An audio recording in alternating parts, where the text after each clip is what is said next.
behind the scenes with future country rock blues kings and queens. Discover them first with Paul Mash TV. Paul Mash TV.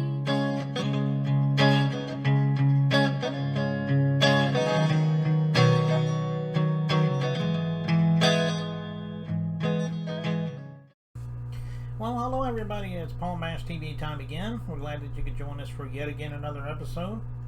And we got a great one for you, but before we get into that, don't forget to hit that subscribe button and click the bell. And you're always going to be notified whenever we have a new interview for you. And also check out the comments section. Leave us a comment there. We'd love to hear from you. You can also contact us by email. That's paulmashtv, all one word, at gmail.com. And it's available not just for bands and solo artists that want to be on the show, but if you're a fan as well, we'd love to hear from you. And we also are on Facebook. It's facebook.com/PaulMashTV. And you can like the page, inbox us, and comment and everything you see there. We'd love to hear from you there. And don't forget, every Wednesday at 6 p.m. Central on Roku channel Smile World TV. One of my episodes will be on there, so check that out. And all this is going to be recapped for you at the closing credits at the end of the show, so stay tuned for that. From Mashpee, Massachusetts, we have Mwalim. He's part of the Groovalottos, and he's got an interesting story to tell us, and I'm sure you're ready to listen. So, without further ado, we'll get into that. But first, here's a word from Click Jam. Don't go away.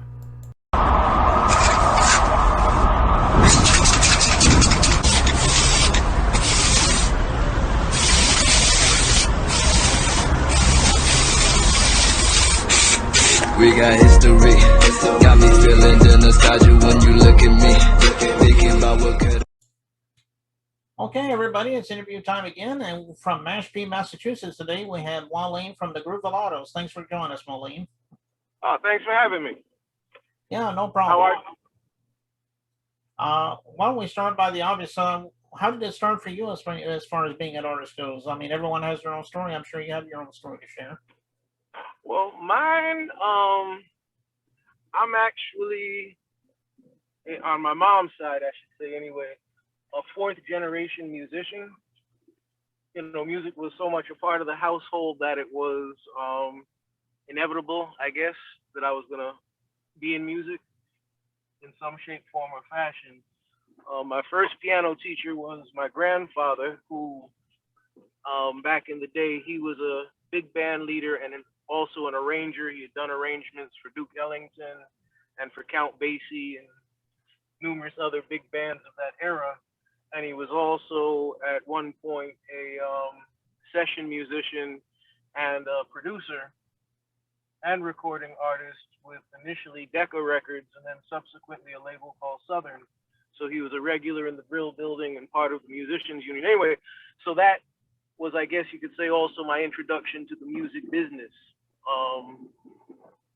Was, you know, my grandfather's work in the music business and industry. And I took an interest in it as a teenager.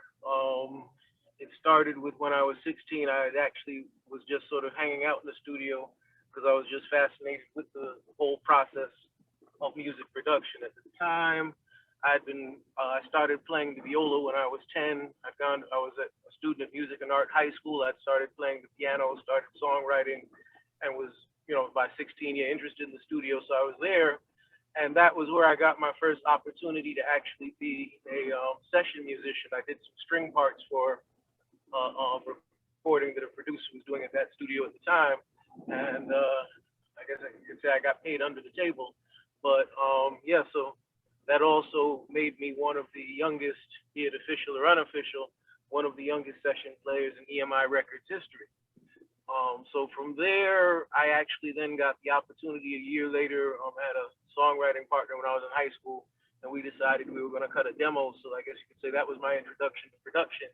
Having been in the studio and saw how producers did it, I took my first whack at the helm of producing something. I was about 17 years old at the time, and I guess you could say sort of spiraled from there. So I've been pretty much in the business since then, doing stuff as a session player, sometimes playing with bands, and also going out subsequently as a solo artist in the late 90s.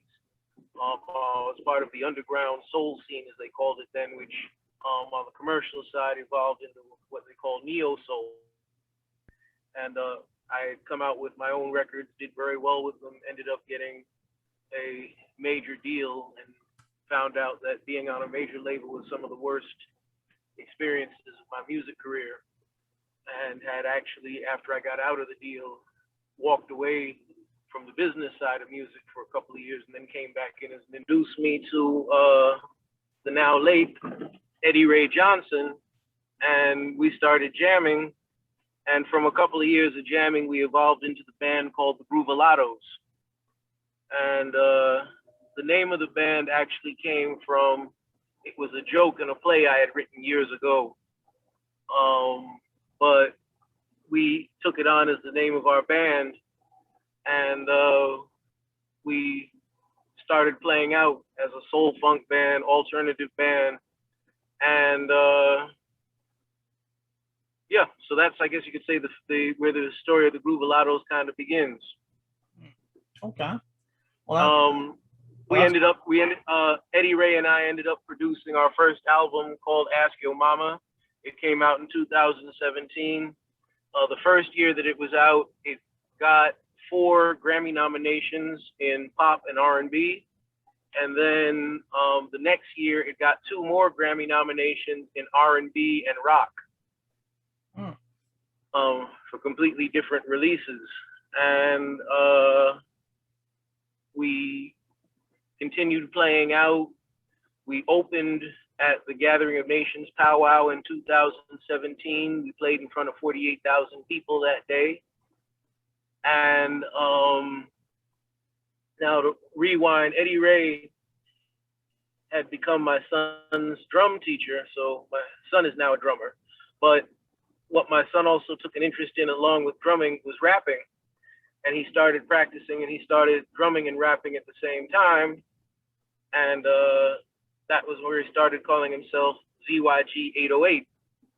And ZYG 808, aside from his own career as a hip hop artist, is also now the drummer for the Groovalottos. So it just sort of tells you the Groovalottos evolved, I guess you could say, from a band to an ensemble, primarily because the members who make up the Groovalottos are all solo artists. We're all solo artists unto ourselves, but we come together and make some pretty raucous music as a band. Okay, well, that's quite a story there, Mwalim. I'm glad you told us about that story. I'm glad that you've had a long history, obviously, and congratulations on those Grammys, obviously. Thank you. And but the story, I'm sorry, it doesn't, just to give you the rest of it. So what happened was I, during COVID,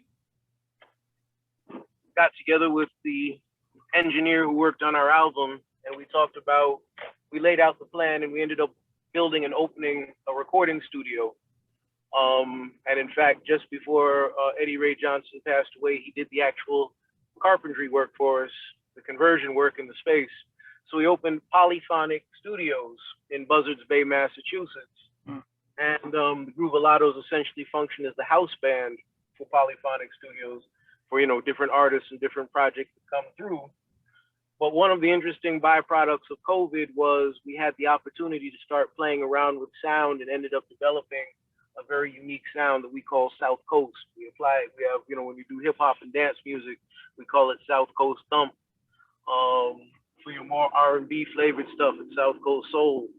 But it's a very regional kind of sound. What we started doing was consolidating some of the elements of the regional players and the different cultures that you have in southeastern Massachusetts, your Caribbean population, Native American population, people from the Cape Verde Islands, and the fact that these sounds all influence the way the music is made.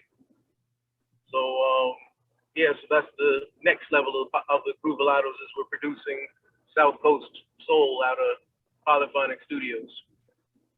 Okay. Well, why don't you talk about a little bit about the influences, that influence you in your singing and songwriting styling. Sorry.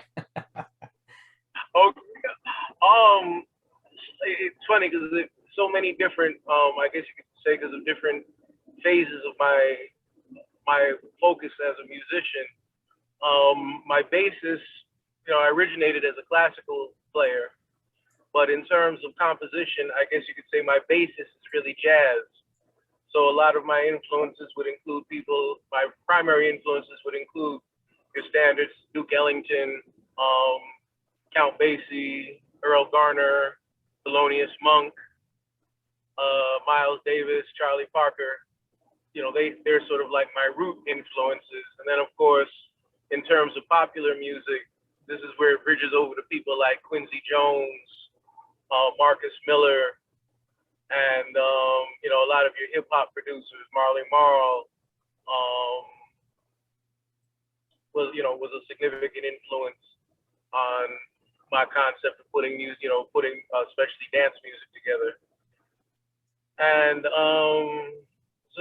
variety of influences. James Brown was a significant influence.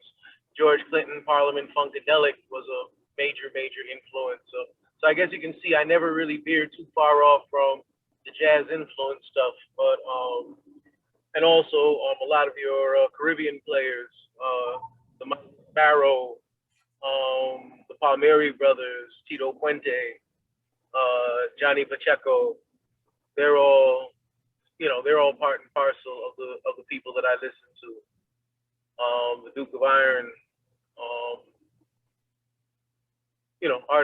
Sly and Robbie, the Maytals, different people like that. Just sort of all, have all sort of left their mark on how I conceive music. Okay, well, those are very good artists, especially Charlie Parker. I've listened to his stuff, obviously, and they're pretty good. Oh yeah. So why don't you tell us a little bit about how we can find your music? I mean, I'm sure it's on all streaming platforms, but I'm sure you got physical copies maybe too. Maybe you can mention that as well. Oh, most definitely. Well, the Groovalottos in particular, you can get the physical copies. Their stuff's on CD. You can order through CD Baby and through Amazon, and your basic standard online catalog stores. You can get it on streaming platforms. You can go to the website, the Groovalottos, and that's GROOVALOTTOS.com, groovalottos.com. You can go to our website, and that can take you to places where you can find our music, order copies of the CD if you're still into CDs. My music, Mwalim, if you go also on CD Baby, you can order copies of the CD directly through there, or you can find me on all streaming platforms. I'm Mwalim, the Funky Professor. So you can find that, on all the platforms as well. And if you want to visit my website, it's the Funky Professor. That's D as in David, APHUNKEE,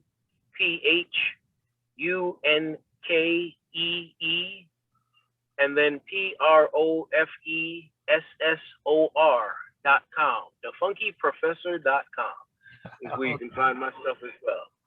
And I guess I should reveal in my I'm a Gemini, so I'm a classic multiple.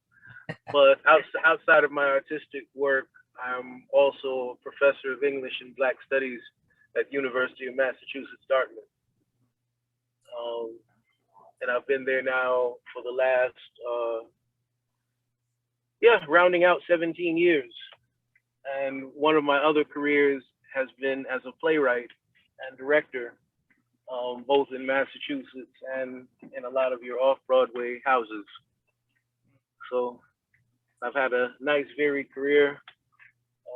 Last year I released my first novel through 33 Pages Publishing. The name of the novel is Land of the Black Squirrels, and you can actually find that through the Funky Professor website. You can find out, that's also on all the platforms. But yeah, Land of the Black Squirrels is the name of the novel. And it's book one of a series that I'm developing. Okay. Oh, that's quite a career there. You've had, you just mentioned you've been around for about 17 years, I think you said. At the university, yeah. Yeah. Well, that's quite a career there, and I'm glad, I know you're proud of that. So, we're getting ready to play one of your music videos as the Groovalottos, I guess. What's the name of the song? And if there's a story behind it, you can let us know that as well. All right. So the name of the song, this is the one that the first single that came out from the Groovalottos back in 2016 is called "Do You Mind If We Dance With Your Dates?" And the story behind the song in particular, aside from the fact that it's a reference to Animal House, is we were playing at a bar in Plymouth, and her husband then comes running from the bar and comes jumping out on the dance floor, like planting himself in between her and the bass player, and starts, like just doing this completely off rhythm type dancing. And when I saw that, I then just started singing, "Do you mind if we dance with your dates?" And ended up basically writing a song on stage, completely making fun of this guy, and wrote the words down as we were on our way home, and we laid it down, and we radio station to pick up on it was a radio station down in Muscle Shoals, Alabama, a radio show called Live from Muscle Shoals. And he threw it on, and from his show, it then got picked up by a bunch of stations that specialized in blues and soul music and so forth. And the next thing we know, our record was on the Indie Blues Americana charts. And within a couple of weeks, we ended up in the top 10 of the Indie Blues charts, and we ended up staying in the top 10 of the Indie Blues charts for about 41 weeks with that song. And anyway, so this is the video with that. And one of the things to point out, like I said, the video is from 2016. So it features a very young ZYG 808. Oh. And very young, much younger, all of us, but a very, because ZYG 808 is only 17 now, so features a very young ZYG 808, and it also features the late Eddie Ray Johnston in it as well. But yeah, so that's the video and the song you're about to hit them with. Okay. And what's the title of the song one more time? Name of the song is "Do You Mind If We Dance With Your Dates?" Oh, okay.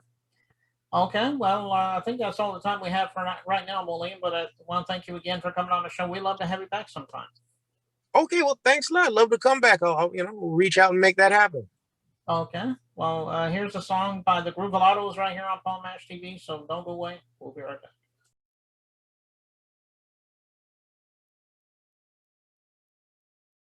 I'm a Groovalotto, I'm a Groovalotto, I'm a Groovalotto, I'm a Groovalotto, I'm a Groovalotto, I'm a Groovalotto, I'm a Groovalotto, I'm a Groovalotto, I'm a Groovalotto, I'm a Groovalotto, I'm a Groovalotto.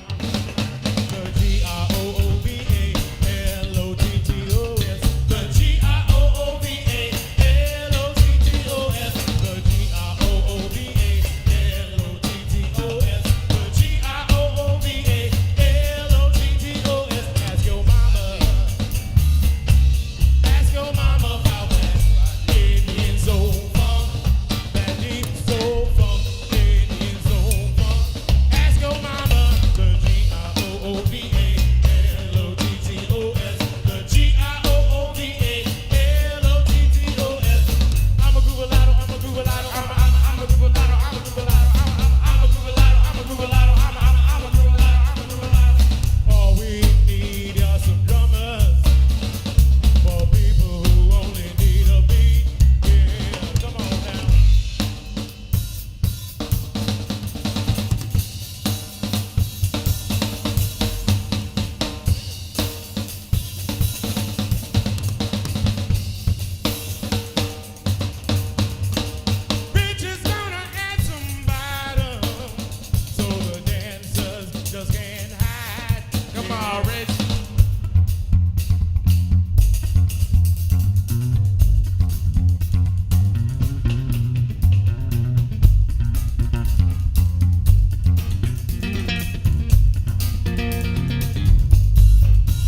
Groovalotto, I'm a Groovalotto, I'm a Groovalotto, I'm a Groovalotto, I'm a Groovalotto, I'm a Groovalotto, I'm a Groovalotto, I'm a Groovalotto, I'm a Groovalotto.